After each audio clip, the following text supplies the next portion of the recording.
Katika maisha kuna neno kupenda. Sidhani aliyefikisha miaka 60, 40 hajawahi kupenda hata kitu chochote tu kukipenda. Naweza nikasema kupenda mtu akawahi kwenye mahusiano. Mimi mwenyewe nafikiri hapo mwanzo nilikuwa tunaenda kanisani, tunapelekwa na wazazi, tunaenda ili akufuata ya wazazi dini fulani, wanaenda na sisi unakuwa umo tunaenda. Ila baada ya kukua, ufahamu ulipozidi kukomaa, ufahamu unapozidi kujitegemea, nilipenda biashara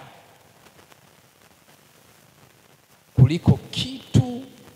Malizia kitu. Mwingine anaweza kusema ni kwa sababu tu yuko madhabahuni huyu baba. Kweli nilipenda biashara kuliko kitu chochote. Na kwa nini nilipenda biashara? Ilikuja hivi, mazingira ya kwetu hayakuwa rafiki sana, kwa sababu mzee alienda akafanikiwa sana mashamba mengi, ila kwa sababu ya pombe yalikuja yale mashamba yalianza kutawanyika.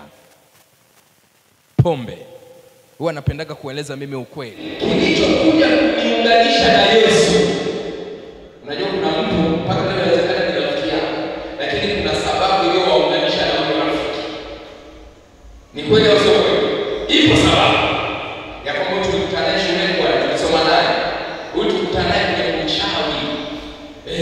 Huyu bwana tulikutana naye kwa mganga wa kienyeji. Yaani kama ingia tukamilika hivi, kila mmoja ana historia yake ya kukutana na mtu mazingira fulani. Ni kweli au sio kweli? Huyu tulikutana naye chuo. Huyu mimi nilikutana naye kwenye basi bwana. Amekaa siti na mimi kakaa siti. Mtoto akana nisumbua, akanisaidia kubeba. Tumeenda tukachukua, tukabadilishana namba, mawasiliano yakaanza mpaka leo. Yani amekuwa rafiki yangu wa kudumu. Huyu bwana tulikutana naye Bombani, tunateleka maji kule kijijini. Tukienda kuchota maji tunakutana naye hivyo hivyo. Hivyo mwingine historia, yani urafiki ukawa kudumu mpaka ukubwani. Mtu anakuwa na historia na rafiki yake. Na ndio maana hata leo kuna mtu anaweza akawa na historia, chanzo cha kuja maombi ni nini. Ni kweli au sio kweli? Kuna mtu mwingine ukimuuliza, kwa mfano kuna mama hapa ni wa Tanga Ndio wa Tanga mama.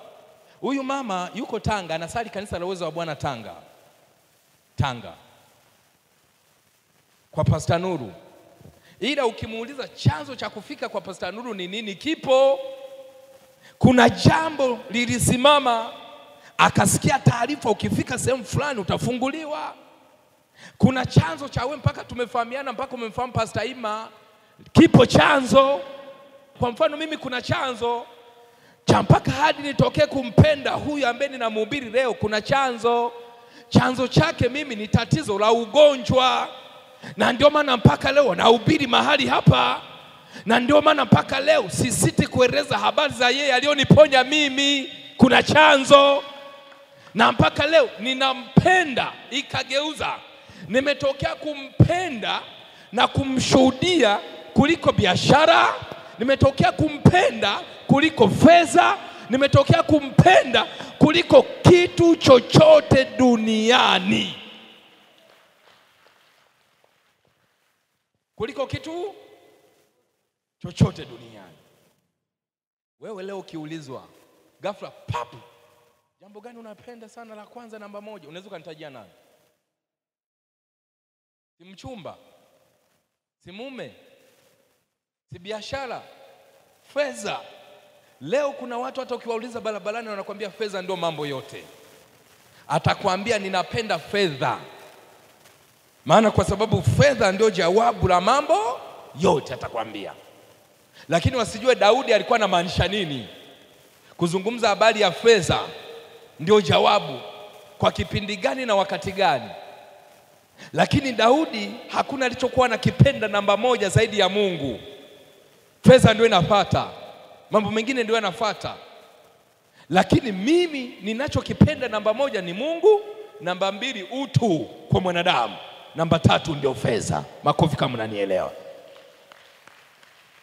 Kwa mfano, mtu aliyojaza mambo ya uganga ndani ya moyo wake, anatembea, anajua msaada wake, likitokea tatizo atapiga simu kijijini au kwa mzee fulani au kwa nani atapiga simu ili atatuliwe.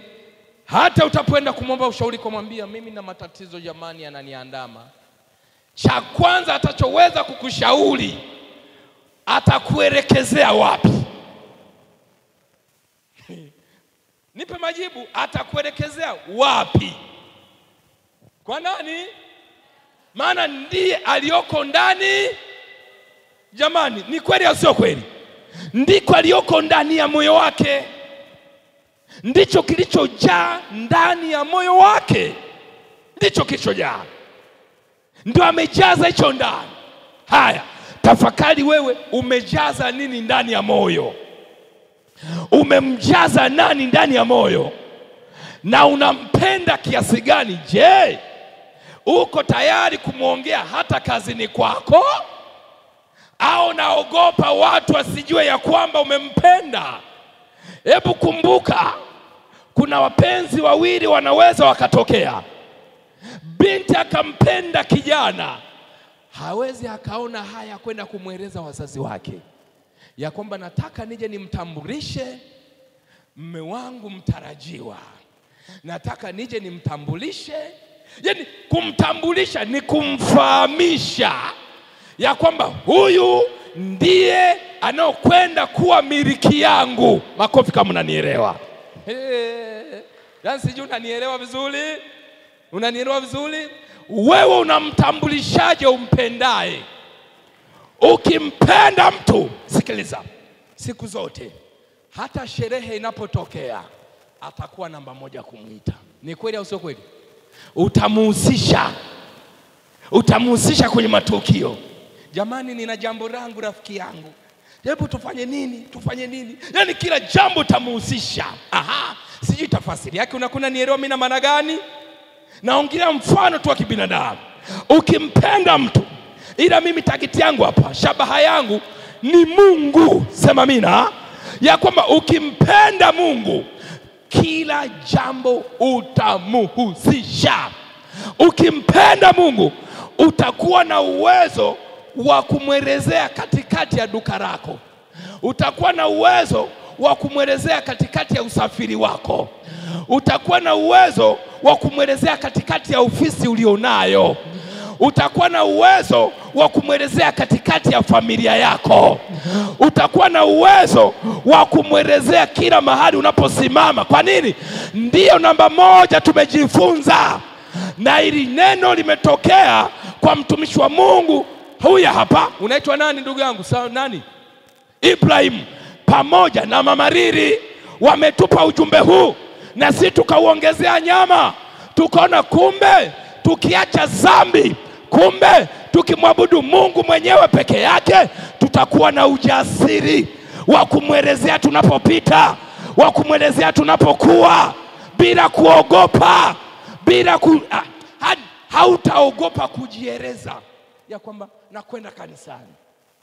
Hautaogopa kubeba Biblia barabarani. Kwa haya na mengine mengi, usisahau kusubscribe, kulike na kushare kwenye mitandao yetu ya kijamii, na Mungu akubariki.